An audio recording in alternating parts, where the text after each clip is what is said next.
Okay. Now, is it number 3 or number 4? Number 4, right?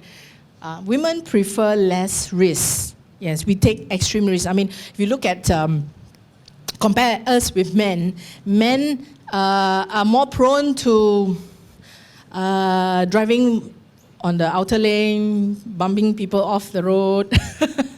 They like to drive fast, and there are more men who actually use illicit drug use, don't really have the data, but they are more into alcohol, they take a lot more risk, all right?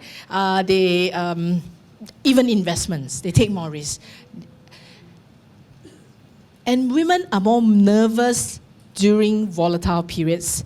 It would be the women who would, call us and shudder that their personal investments have, deteriorated because of events, or sometimes when the events have not happened, they actually forecast those events and tell us, these are the things that's going to happen. They're more nervous somehow. Well, not because of anything else, but we're just emotional. When we're investors and we mix investment with emotions, that's when all these things happen. And that's why men are very good traders. They do very well in their trades. And I've seen a lot of men who have retired from work. Their main work is actually sit in front of the computer and trade. And some of your husbands may also be doing that. So they're more influenced by fear than greed. In investments, there's always emotions. As I said, there's greed and fear. Well, between the two devils, women are more influenced by fear than greed. They take more time to decide because of maybe doing more analysis, checking with friends. They tend to be more pessimistic on returns. They feel that things may not pan out as well, or maybe because we think a lot, and also investment outlook. They have the tendency to follow the herd. I mean, it's very simple. Yeah? Want to go toilet? Let's go together. That's what the women always say. I think it's for safety reasons, not herd mentality, but it's always like that. Want to go toilet? Let's go. That's the tendency to follow the herd. And in what do you call that, in investment, sometimes we do that as well. We have a tendency to follow the herd because we are social beings. We talk to our friends and then we exchange ideas, and then we tend to want to do the common things so that we don't stand out as the sore thumb, the only one doing this. So women, in other words, are not really contrarian investors. Contrarian means doing the contrary. I don't have this data, but it is true, my 17 years of experience speaking to people, to a lot of seminar participants about investing.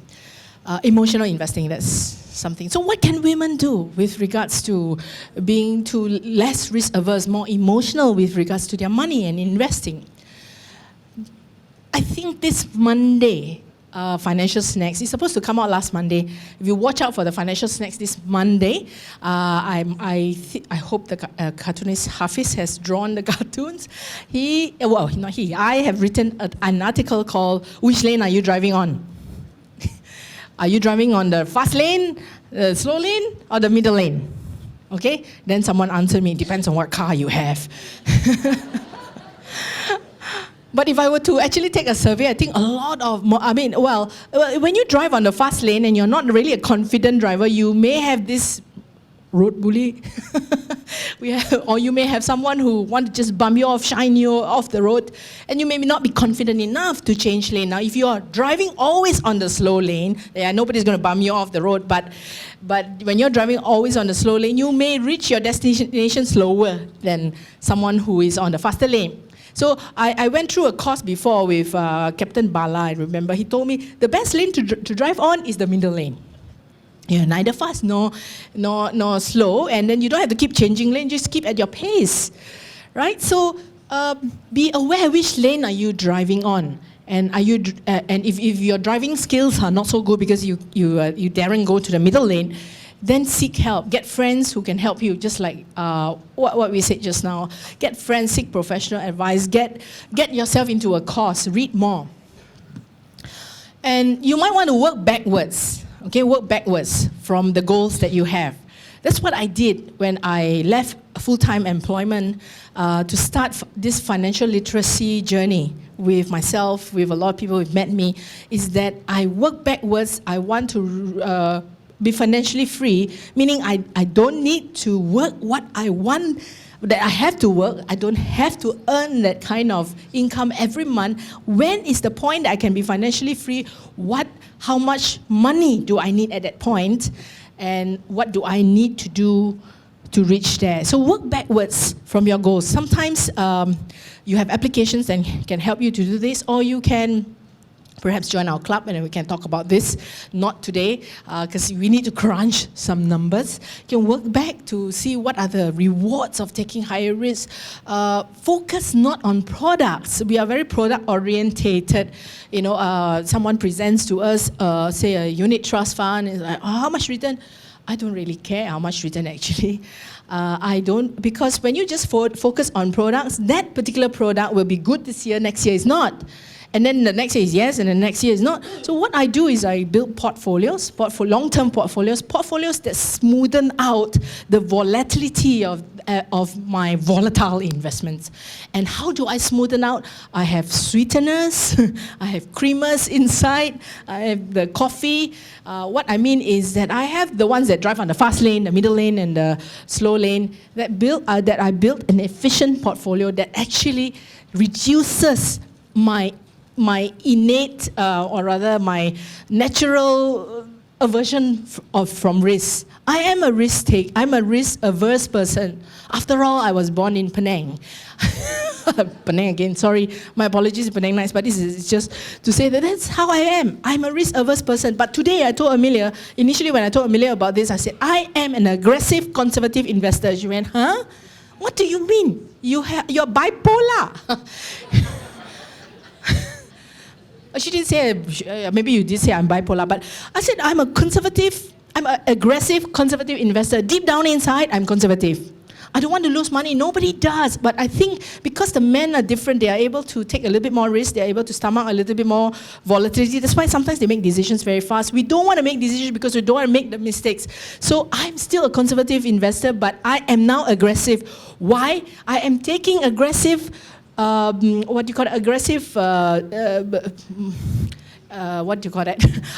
aggressive things with my money, though I am inside a conservative person, because I have done the necessary to make sure that the basics in meeting my lifestyle expenses are met conservatively.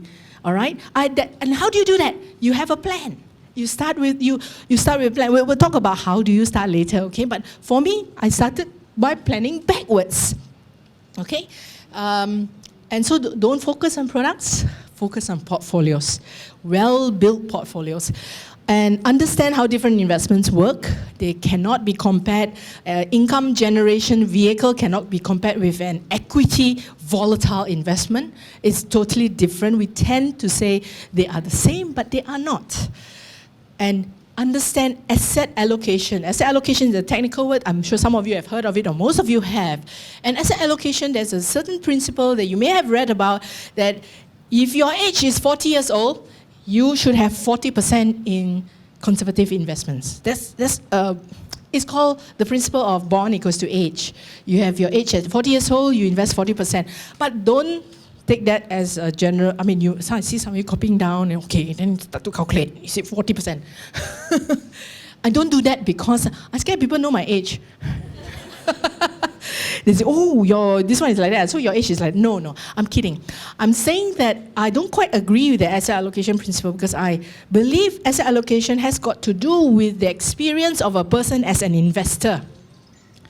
A lot of people say when you're young, when you're new as an investor, be as aggressive as possible, because it's like maybe 20 years old. So 80% in equity, 20% in bonds. I would say because you're young, and unfortunately a lot of young people are too impatient for quick gains.